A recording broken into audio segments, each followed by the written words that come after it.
Thank you, Nancy. Hi, everybody. Hi. So we're going to talk to you today about prompting and prompt fading a little bit. And we're hoping that we had some high schools tune in for our 2:30. It's nice to see you. If you're out there, feel free to send us a message or hit us up on the ABA Training Google Plus community. Yeah, I don't have my phone, but I'm going to open that up so that if you message us so we can see it. We will put this slide deck up as per usual on the ABA Training Google Plus. We'll put it up on the, thank you. We've got our itinerant EAs here. We're going live from St. Gabriel. Again, Yahoo. So thanks for having us. And we have, our 3 itinerant EAs are here. We're continuing to work with them towards their RBT exam. Slowly but surely we're getting there. It's been so good. And these tips that are coming at you are things that they're going to be supporting in schools when they're out there. So that's great. Yeah. All right. So we're going to talk about 10 effective tips for prompting today. We'll go through each one individually. So we're going to start. Feel free to ask us questions as we go. Here we go. So the first one is, what is a prompt? This seems kind of obvious, but it's not always so obvious. We actually do a lot of coaching around what a prompt is and what a prompt isn't. So a prompt is an antecedent that evokes a person to perform a certain behavior that otherwise wouldn't occur. So the important thing to notice when we're talking about ABA and we're talking about antecedent behavior and consequences, the prompt has to happen in the A column for it to be effective. And what we often see happen is in the A column, the instruction is something like go line up at the door or take out your math book. And then after the behavior happens or doesn't happen, or happens incorrectly, so the student gets up and walks in the other direction, or the student just sits there for an extended period of time, then in the C column, somebody usually either repeats the instruction with a prompt or then goes ahead and prompts. So we're going to go through, when we go through our 10 tips, you'll see clearly why that's not okay for the prompt to be happening in the C column. It absolutely has to happen in the A column. So instead it's give the instruction, it's time to line up with the prompt, whatever level of prompt, we'll get into that in a minute, whatever level of prompt the student needs, so that the behavior is successfully walking to the door. You always want the behavior to be the appropriate behavior or the skill that we're teaching, rather than the absence or the lack of, and then we throw the prompt in after. Because what you do in that situation is you teach the behavior chain. You say something, I sit here, or I do it incorrectly, I make an error, and then you'll either come back and prompt me, or you'll repeat it again and then prompt me, or sometimes not prompt me at all and give up. So when the student learns that that's the behavioral pattern, then we go down a road of not effective teaching. So we want the prompt to happen in the A column. We want the only thing in the C column to be reinforcement, because we know that they completed the behavior because we prompted them effectively to do so. That's right. So any questions about that, shoot us a message, but prompting has to happen in the A. If you're doing it in the C, then we have to revisit. So a teaching error is due to prompt fading systematically. Or not at all. Sometimes we don't prompt fade at all. So what we want to make sure about prompt dependence. Yeah. I'm sorry. What did I call it? You didn't call it anything. Oh, prompt dependence. So often we will go into a classroom and we'll hear something like, "Oh, he's prompt dependent," and my response to that is, "Oh, sorry, but that's your fault." And the reason teaching error. Yeah, the reason is not that the child became dependent on the prompt. The thing is that we've taught them that prompt will always be there as part of the antecedent, and we didn't fade it away. And therefore, they consider that prompt as part of the antecedent as well. And so initially, it is part of that antecedent. But what we want to do is we want to take that prompt out slowly, that the antecedent saying sit down is all that's left, and that's what they're now responding to, because we've systematically faded the prompt out. And we are going to talk a little bit better about how to do so. Yeah. But we want to make sure that we don't kind of get confused on that word of prompt dependency of something that the child has done. It's a teaching error on our part. So we want to make sure that we go back, we put that prompt in, and we effectively fade it out versus just kind of cyclical, it's prompt dependency. So if you're working with any students that you think have prompt dependency, then pay close attention and really think about each of the 10 tips that we're going to go through in the context of your student, because there's a lot that's going to apply to you here, if not all of the sections. So just think about those when we go through. And we will go through each one independently, but what I want to say is prompt dependency is also typically due to verbal prompting. I would say more That's often than not.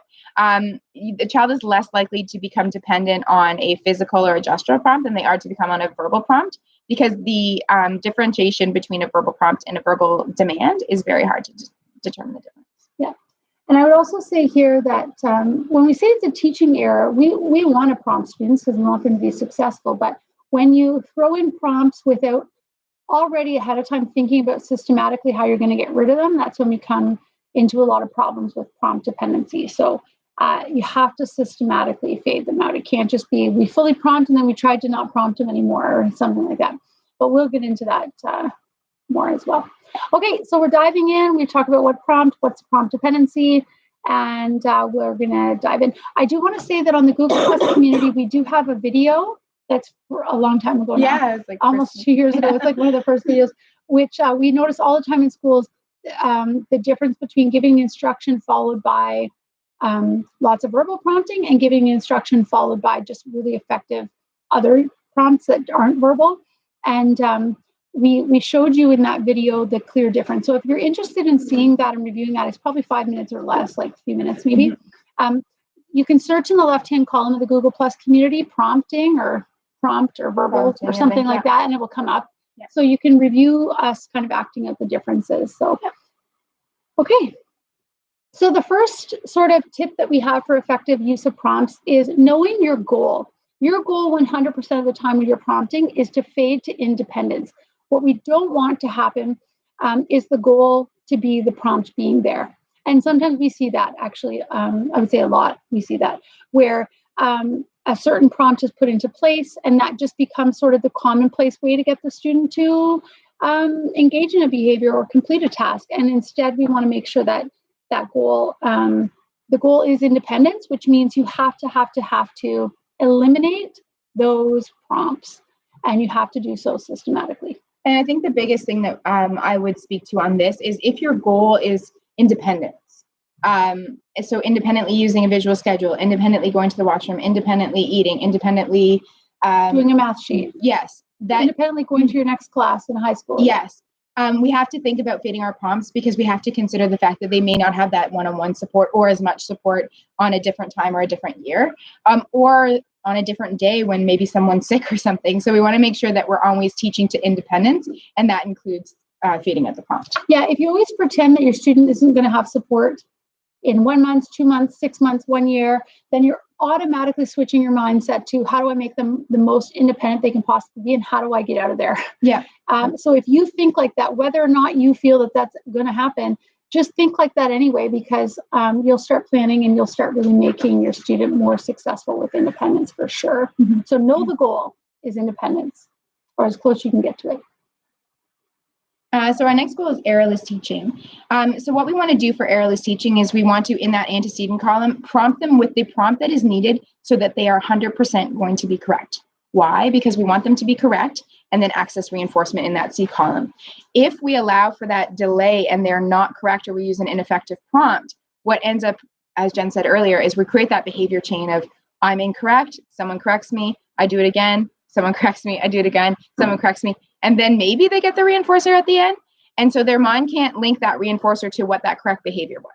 So what we want to do is if I ask Jen to give me a high five, I would say, give me a high five, reinforcer, whatever it may be, so that I am ensuring that with that full physical prompt, there's no way for her to be incorrect. So my brain says when she asks for a high five, my body goes like this. My body goes like this because every time she's errorlessly teaching me and it's followed by a reinforcer. Let's say I love social praise. Good job, that's awesome. But that's what my brain is saying when you do errorless teaching. It's this. And then when she systematically fades that out, let's do a partial physical with it. Okay, give me a high five. Good my job. brain's already going there. And because it's tied to reinforcement, my brain's always like, oh yeah, here I go. And this is like a common thing you do this with is teaching students to say hi or respond to greetings, either initiate greetings or respond to greetings. First of all, you always want to start with respond to greetings. It's a lower level skill in terms of your hierarchy of interverbals. The progression, of interverbals. But what you want to do is, like, if I'm trying to prompt Marilyn to say hi to somebody, I can't prompt her. I can't force her verbals to come out. But what I can do is prompt something that I'm tying to it. So if somebody walks in the room and says, hi, Marilyn. Hi. Good. I like the way you say hi. Let's assume are my students motivated by social praise, which we know a lot of them aren't. So we got to find something else to motivate them. But if that's a target goal that I'm working on, I want to make sure I'm right there ready as soon as someone says hi to her. Well, we often see times you'll be in a hallway or in a classroom and somebody will say, oh, hi, Marilyn. And then the person is going, say hi, say hello, say good morning, say hi. And they're getting closer maybe. And then eventually they give up. Yeah, because I can't make them say make it happen. Yeah. Instead, it's like when someone says hi to you, this is the least expected thing that has to come out of your body. And this I can prompt and fade it out. Yeah. And then if I'm pairing it always with the word hi, your student, if they're verbal and if they're on this path, then they'll start to pair that. And then you'll see them eventually start to say hi when they see it. But it's not because you got in their face. It's actually because you took the pressure off a little bit, gave them a different behavior that's easier for them to engage in. Yeah. Yeah. But that's errorless. What you don't want to do is, we consider it an error when the student doesn't respond. And we also consider it an error when the student does the wrong thing. Right. So that's what we mean by errorless. And don't be stuck on the fact that over prompting will create prompt dependency. That's false. What creates prompt dependency is not fading that prompt when it's time to fade it. So just because I have to use a full physical prompt, for example, to get Jen to give me a high five, I'm going to fade that prompt really quickly to a partial, then maybe just a gestural, and then maybe she's going to do it independently the next time, right? But I'm going to systematically fade that so that I am not creating that prompt dependence. But me using a full physical prompt is not what's creating the prompt dependency. Yeah. And what's interesting about this too is oftentimes students who are prompt dependent, the person that's most involved with that student is also prompt dependent on using the prompt. So both parties are dependent on that prompt being there to get the job done, as opposed to understanding that we need to get it out there in order for them to be successful. Yeah, I walked into a classroom one time and someone said, I'm not doing nothing. He doesn't need me right now. And I said, that's amazing, right? Yeah. And he was working independently and she was right. He didn't need her right then. And she felt the need to kind of explain to me that she wasn't, doing nothing, that she was just watching to jump in when needed. And I thought that was great because in her mind, she was building that independence, only coming in when he actually needed her because he was independently working at that time. We actually had this discussion on Friday. We had an ABA training PD day for EAs at the elementary level. And we had this discussion around prompting because we did sort of a little bit of this content in that presentation.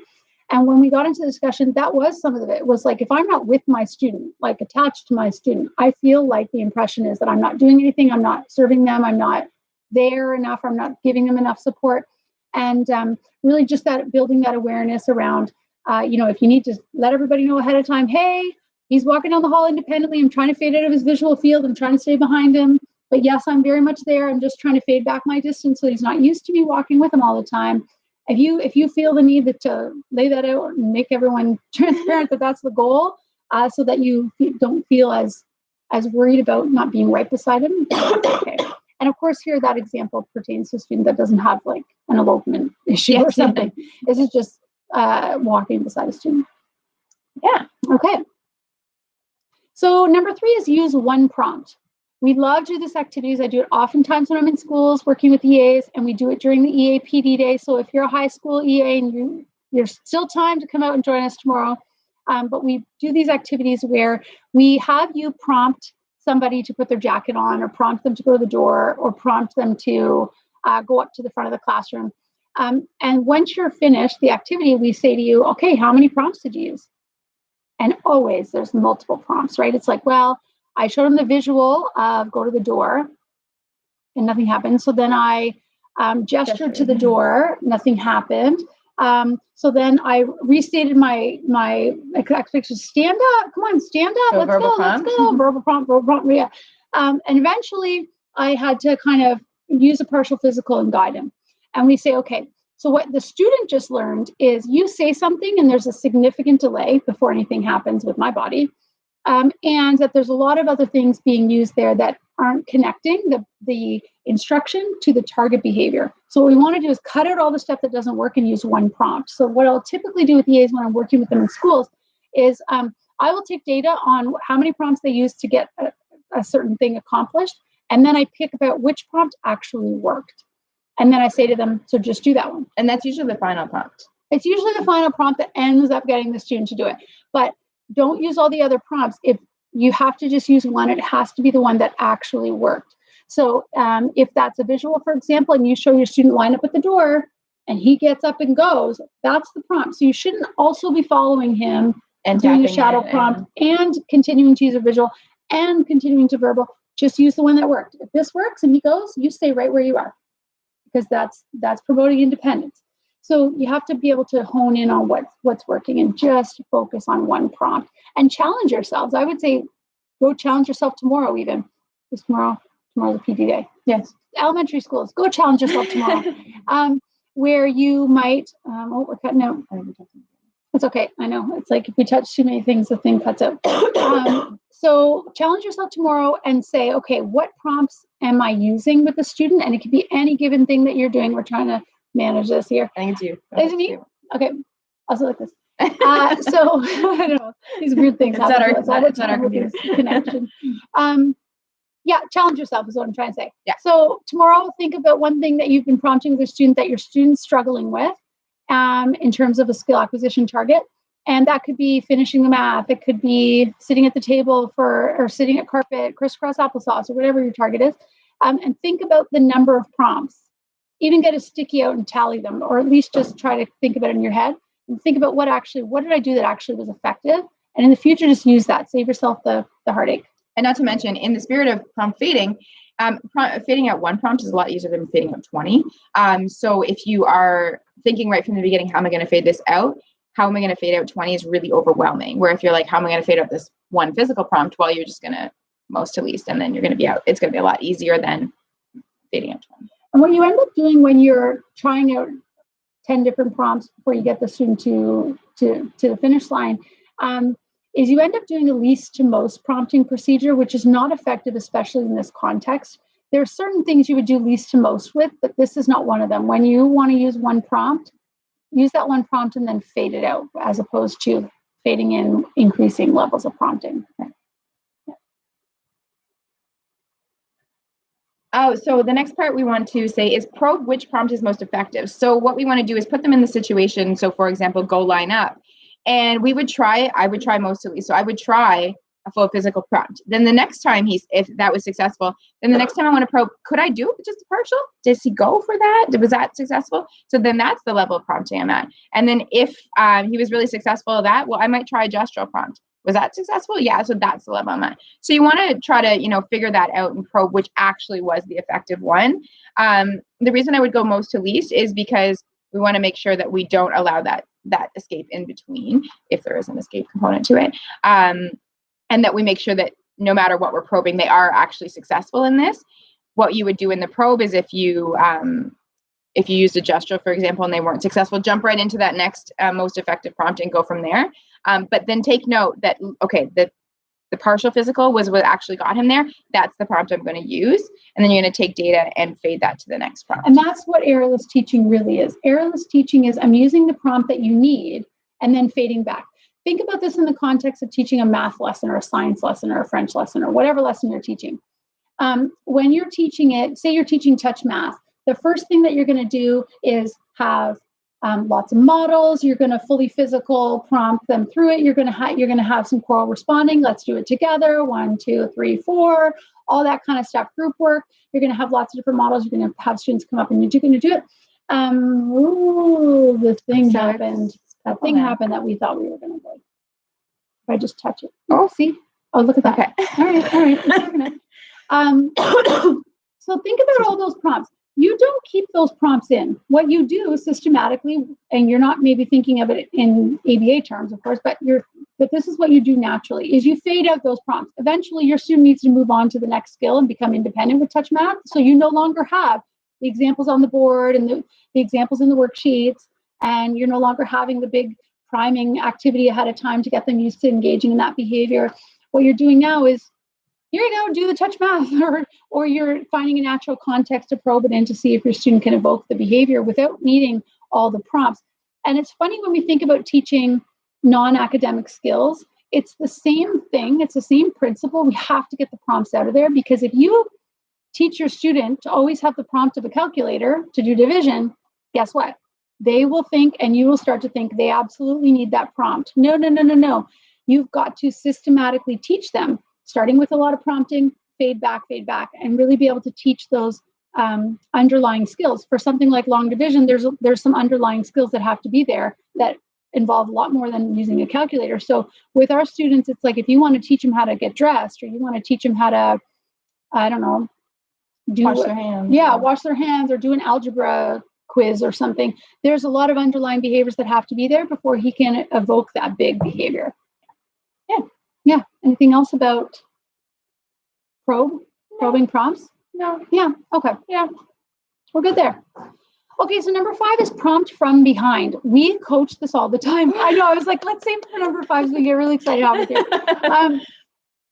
Prompt from behind. You have to get out of your student's visual field. We can understand there are certain circumstances that people are probably saying, like, what about when I'm doing a shoe? Fine, we get it. You're putting a shoe on, put them in front. But there are very few skills that I would say that there is no prompting from behind. You got to get behind. If you're in your student's visual field, several things happen. Number 1, they are not well integrated. When you have an inclusive classroom, the entire goal is for that student to learn to listen to the teacher, what we call group instruction versus individual instruction. An enormous amount of our students are in a regular classroom or in an inclusive classroom or in a group teaching situation, period, not even in a typical classroom, but and they are not learning group instruction. They are learning individual instruction because the teacher tells everybody to line up, or the teacher tells everyone to come to circle. Yeah. And then your student is waiting for you to turn to them and give them an individual. Marilyn, it's time to circle. And what's happening there, number 1, your student wouldn't have that. And literally you'll see students, it's like the teacher gives an instruction. When I tell the EA to pause, the student will look, where's my individual instruction? I need my individual. That's not setting your student up for independence, for inclusion in the classroom without you heavily supporting it. And that's, again, the goal. That's number 1, the goal. So in those situations, what we'd like to see is the teacher says, everyone come to carpet, and you're behind the student. You're not in front, and you're just getting them up. Another thing, when you're sitting at table working, I always like to tell you is up on your feet as opposed to sitting, because you can't prompt well when you're sitting. And when you're sitting, you end up slowly beside your student. Again, you want to be behind your student. The teacher is giving the instruction, or maybe they're doing independent work. You get in there when you need to prompt, and then take 2 big steps back. And this is the reason it's called a shadow prompt. The shadow is behind you. And so it's basically, we don't want the student to see you at all. And as hard as that kind of is to realize, what we want them is to only see the teacher, respond to the teacher, whoever is doing the instructing right now, and that person is just helping their body to do the movement versus actually telling them what to do. Mm-hmm. And that's what will promote independence in the long run. And that's when it's really, really easy to fade your prompt, because you're behind them and they're not waiting for that prompt from you beside. And you'll see this all the time with walking down the halls. People who are holding hands or walking in front of the student or guiding the student down the hallway, that's going to be one heck of a hard thing to get rid of if you create a prompt dependency on that. What you want to do instead is the whole classroom's moving down the hallway and you're behind the student, just gently guiding them. Oh, they went to turn the wrong way. You just gently guide them this way. Oh, look, and here we go. And I'm just open hand, gentle guidance from behind. A partial physical usually does it. And you just got to get to their visual field. So if I'm the student and I'm following the classroom to the gym or to the assembly or wherever we're going, out to recess, all I want in my visual field is the students in front of me, so that my brain starts to learn when we're all moving, I'm moving too. But instead that we inadvertently teach our students when we're not prompting from behind is, you're in my visual field, lady or man or person, people, whoever you are, you're in my visual field, and my brain starts to rely on that as a stimuli that's in my environment when I'm moving down the hall. And so without you there, it's like I just walk in the wrong direction, don't walk at all. So all kinds of things. Yeah. But again, that wouldn't pertain to your student that has elopement issues, that you're worried about safety issues. So I want to clarify that. That's a different situation where, again, I still wouldn't be holding their hand. I would be doing some more just like close prompting, but definitely still working toward the independence. The other thing you want to prompt from behind is any type of group activity. So circle time, carpet time, whatever it may be, working at a table. You want to make sure you're behind and you're standing up. The reason for this is there's multiple kids who need help. And you're going to have to kind of jump over here and jump over here and prompt, jump over here and prompt.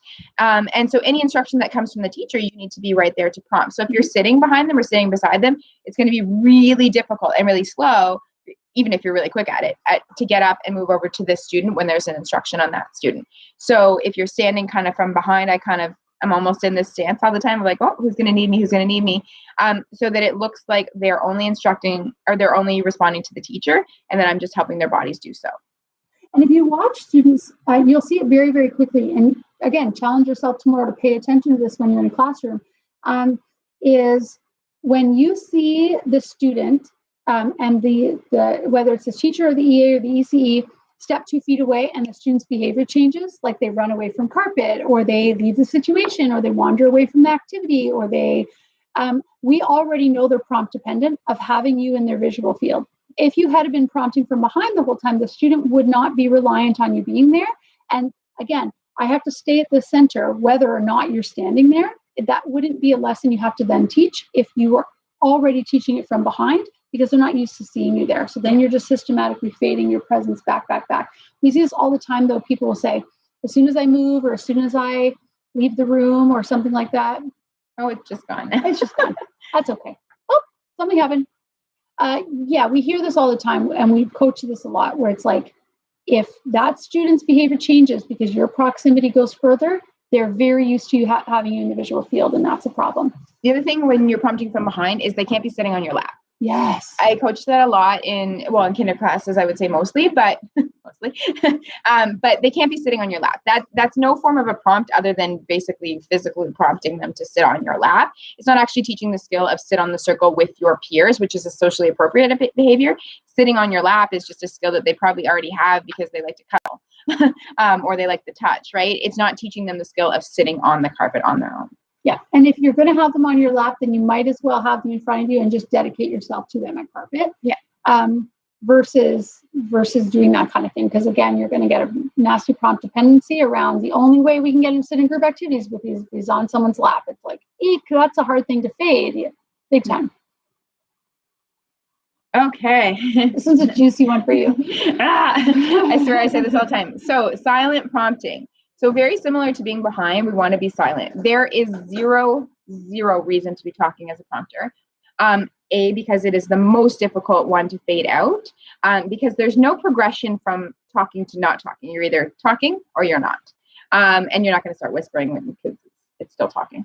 The other reason is because, there's an array of reasons I could go on for a year here, but if you're verbally prompting the student, this often has other kids looking at you or your student looking at you. We want them attending to the teacher or the instructor. Whoever is giving the instruction is who they should be attending to.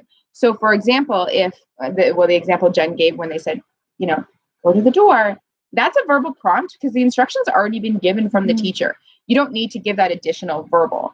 The only thing that's needed is for their body to move towards the door at that point. Silent prompting is the best way to avoid prompt dependencies, as I said before.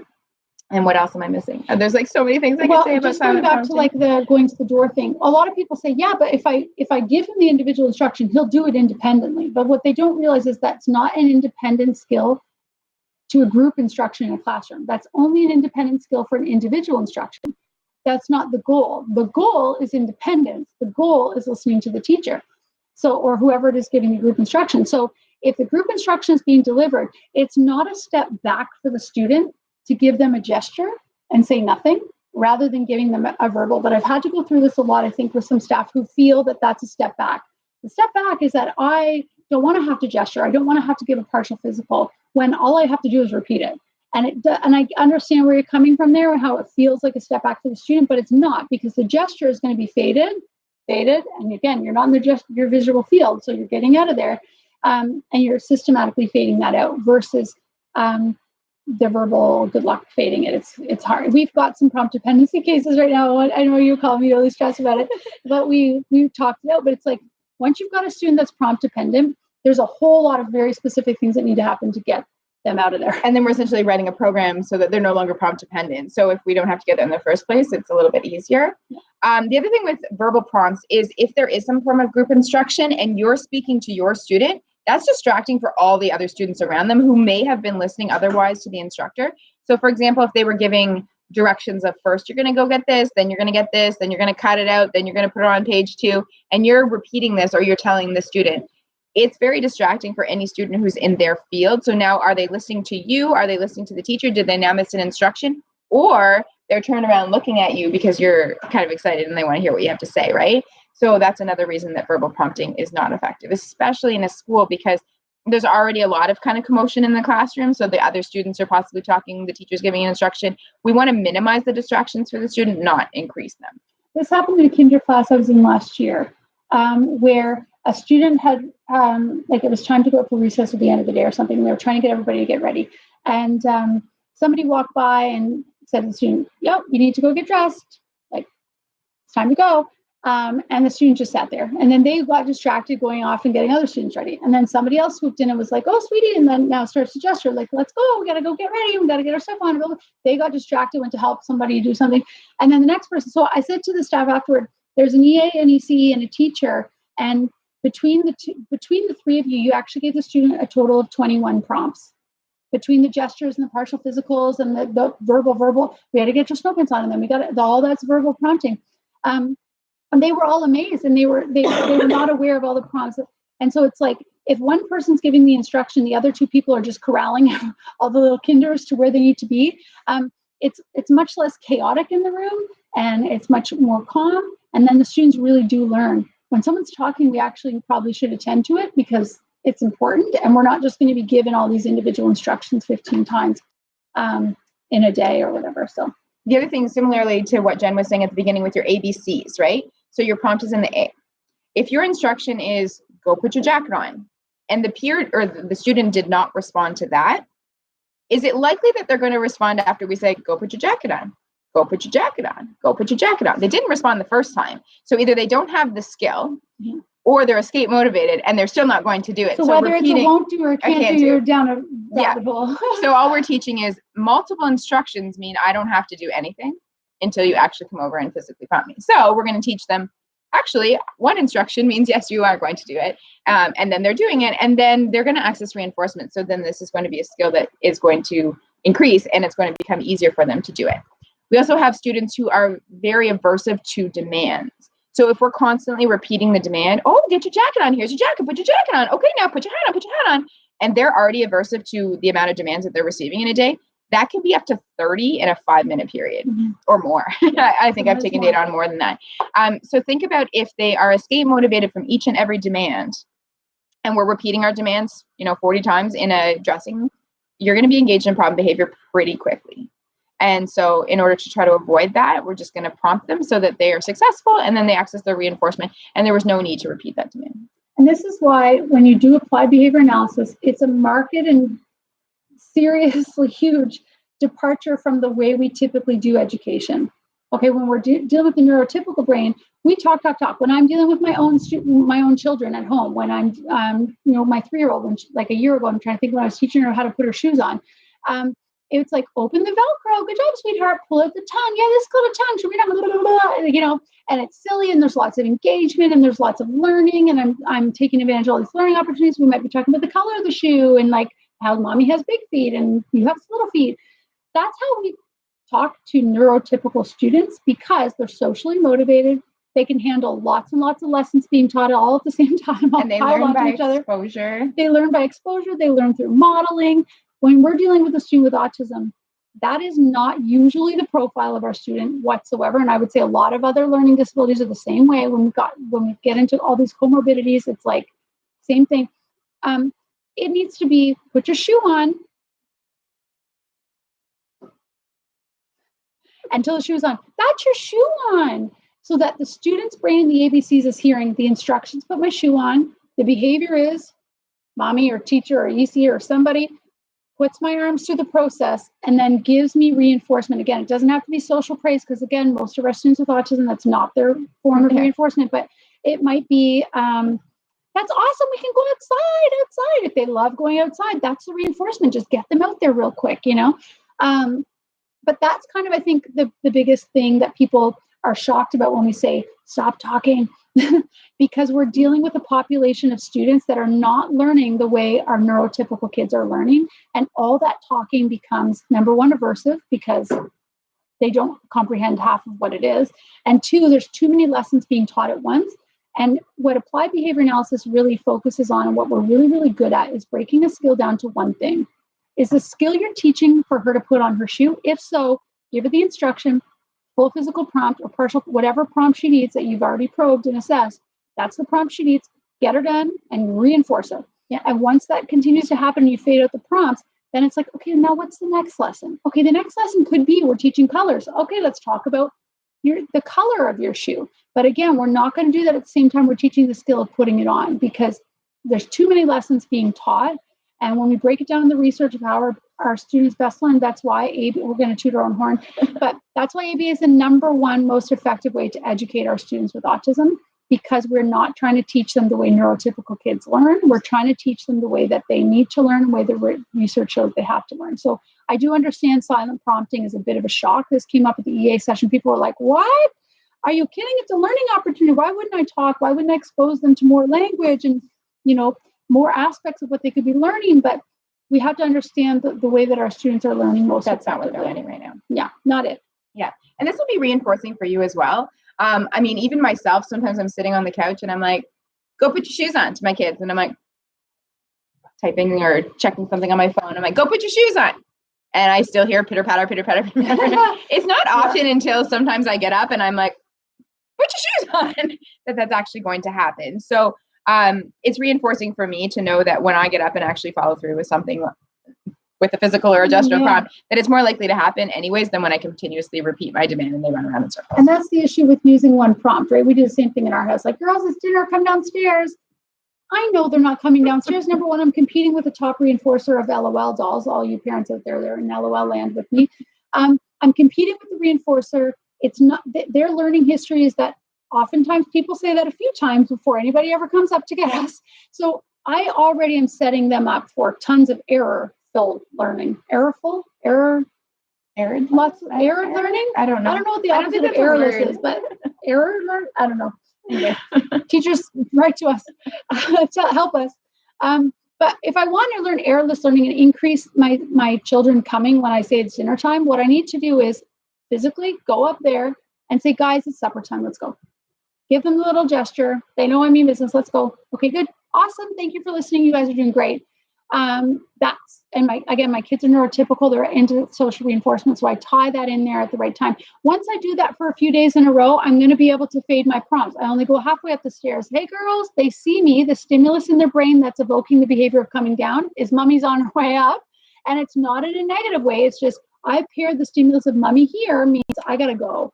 And then eventually it's paired with just my voice calling up the stairs. But it's annoying to think of how systematically we have to teach that if we want to change it. I haven't targeted that in my house. I'm still yelling up the stairs 5 times. It's not a priority. But that's actually what you need to do. And that, again, this is with neurotypical kids, right? This is just good teaching practice to get what you need done to evoke a behavior, not having to frustrate yourself and say things a million times. Hi, Mano. We are at St. Gabe today.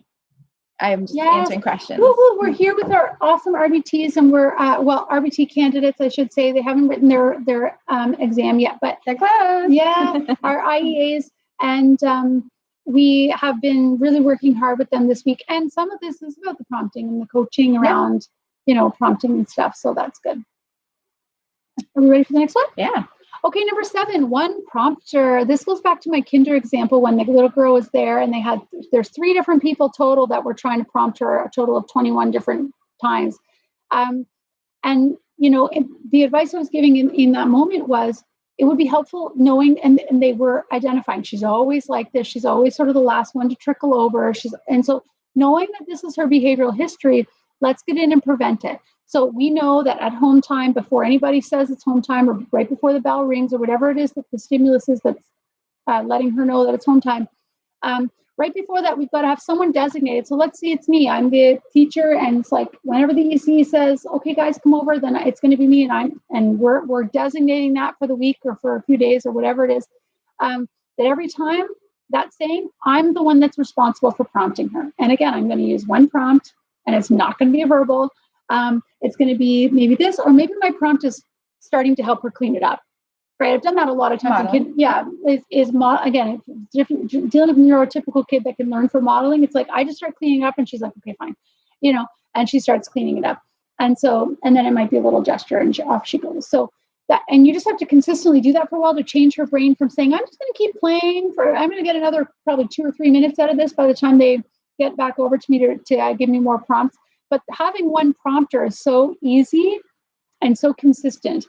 And for those of you who have classrooms where you don't have help, which I understand there's a lot of them out there, but then you have to know that you're the prompter. So if you say something and you're the only one in the room, you have to be the prompter. If you're not willing to prompt, and if you're not able to prompt for a variety of reasons, don't give the instruction until you are willing and able to prompt it. So, for example, if you say to Billy, go hand out the workbooks or something, go hand out the paintbrushes, and you're not willing to go prompt him right now because you're actually engaged in something else, I would wait to give the instruction until you're within arm's reach. Billy, I want you to go do the paintbrushes. Maybe the prompt you're giving him is handing him the paintbrushes. Yeah. And then he goes and hands them out. That's much better for Billy than having all those delays in there and him just learning. You told me a few things and nothing ever happens, so I'm going to get here. I would say the biggest one is come here or come back. Yeah. Or stop. Or stop, which is all, a variation of come. come. And we had a teacher one time attend our training, and then she emailed me the next day and she was like, oh boy. So Marilyn, I tracked and I said, come here 75 times today. And I followed through once. And she was like, I don't even know I was doing it. I did not. Yeah. And it wasn't her intention to be doing that, but she's like, now I realize that I probably just shouldn't say it if I'm not actually going to go up and make sure that he does come back. And I said, yeah, that's exactly it, because he's not coming back because you have a different priority, and that's okay. It's not a matter of what your priorities are. It's a matter of, if it's not your priority to get up and make sure he comes back right now, then just don't say it.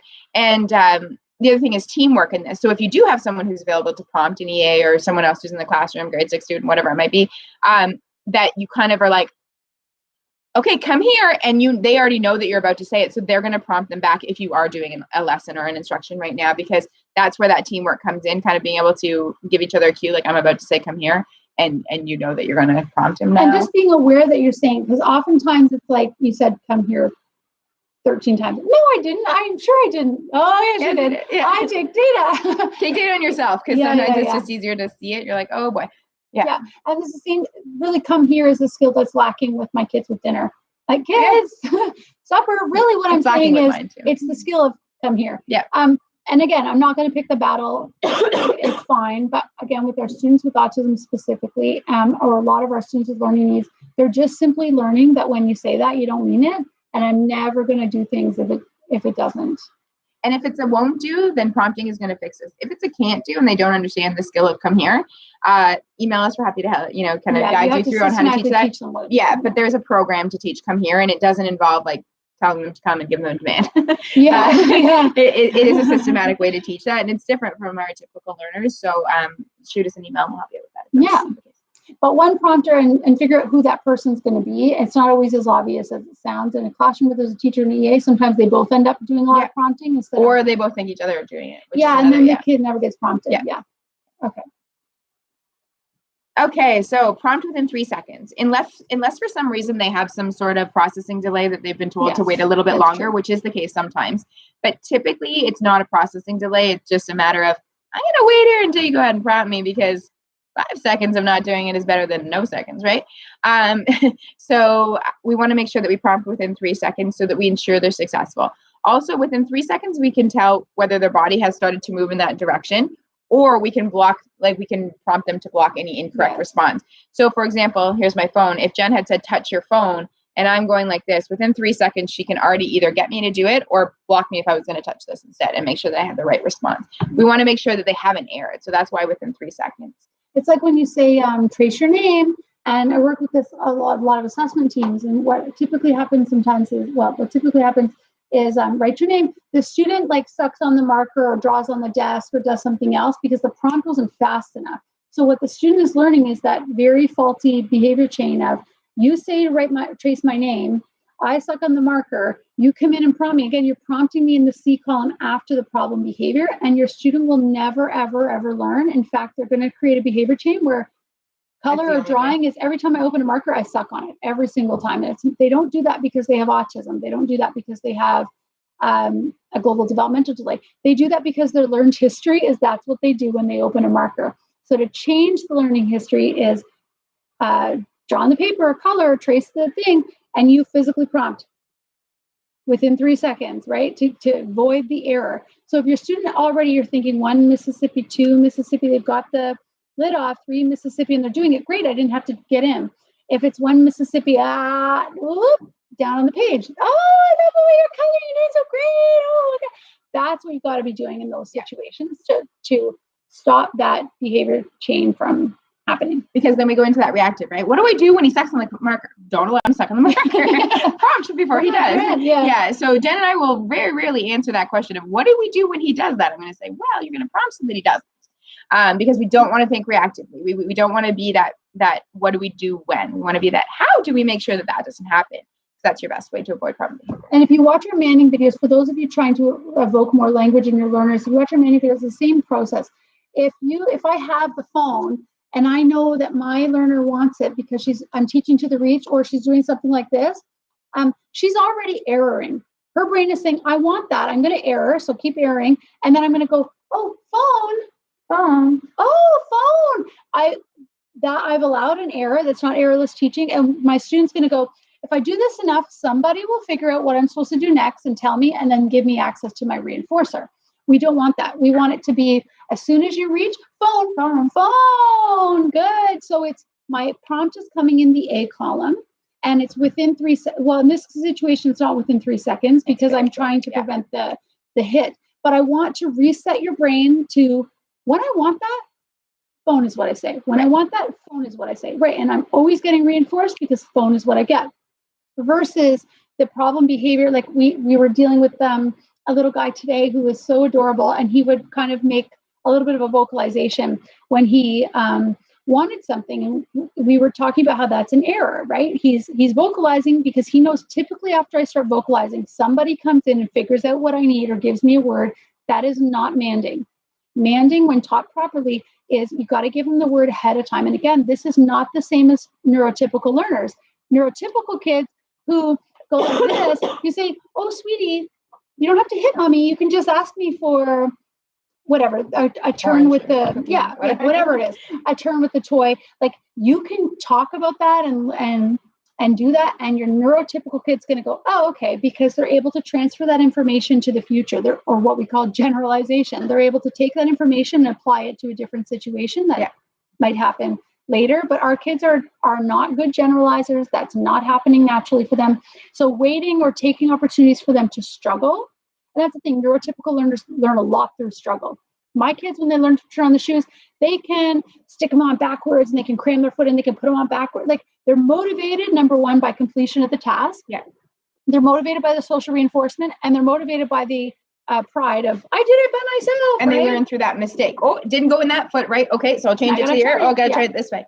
Our kids don't learn that way because they're not processing all the possible solutions, right? They're not predicting what other solutions might get that foot in or might get them the ball or the ball. This goes back to the prediction error that Becky Carter spoke about in the autism webinar. I think it was in October, maybe was the autism webinar. So go back and watch that one. That was really good. We talked a lot about prediction error. It's the same type of thing that's going wrong with our students in terms of what their brain is saying to do next. So that problem solving and putting our kids constantly in situations and hoping they problem solve their way out of it is not good teaching for our students with autism. We've got to prompt them quickly, and it's got to be in the A column and not waiting there. Yeah.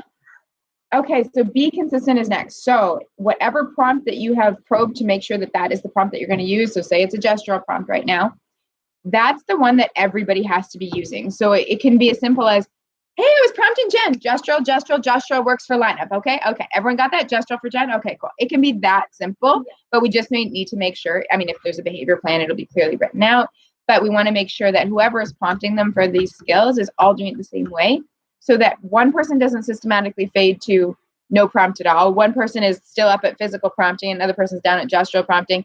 That also causes a weird prompt dependency because the child's kind of like, it's that prediction. Last time I got physical prompt and now I'm not getting any. Like, should I wait?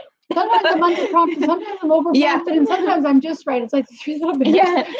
So they're kind of like, do I have to wait for that physical prompt? Like, and it's again, like they're neurotypical confused, right? kids can handle all kinds of inconsistency. And I mean, even for neurotypical kids, we say consistency is key. Yes. But they can handle a little bit of like mommy does it this way, daddy does it this way, grandma does it this way, teacher does it this way. They can kind of roll with that, and we want them to be able to roll with that. With our kiddos, it's like, that's just not good for them to have so much inconsistency. No. And it's going to be hard to work for you in the long run because then you're going to have to go back and start over. Yeah. Yeah. So EDP is using this room, so we're going to fly through the next couple. Yeah. I think we're on number 10 anyway. Fade and eliminate. Woo! I love fade and eliminate.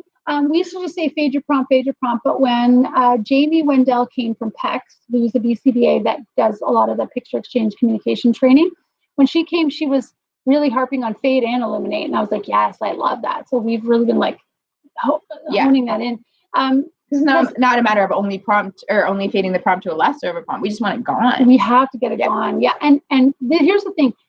People will say, well, he's very low functioning though, Jen. It's hard to fade prompts. It doesn't matter your student's functioning level. You can 100% fade prompts, and you can 100% create independence when you're doing the prompt fading and eliminating properly. And this kind of ties back into number one, know the goal.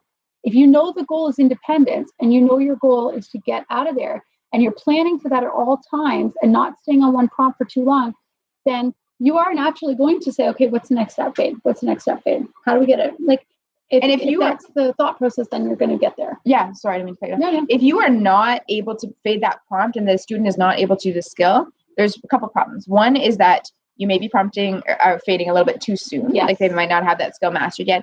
And if they can't master the skill with the highest level of prompt, maybe your goal is too high. Mm-hmm. So for example, if I said to Jen, go over there and do a handstand, I could prompt her for 3 days. She's probably not going to pick that up overnight, right?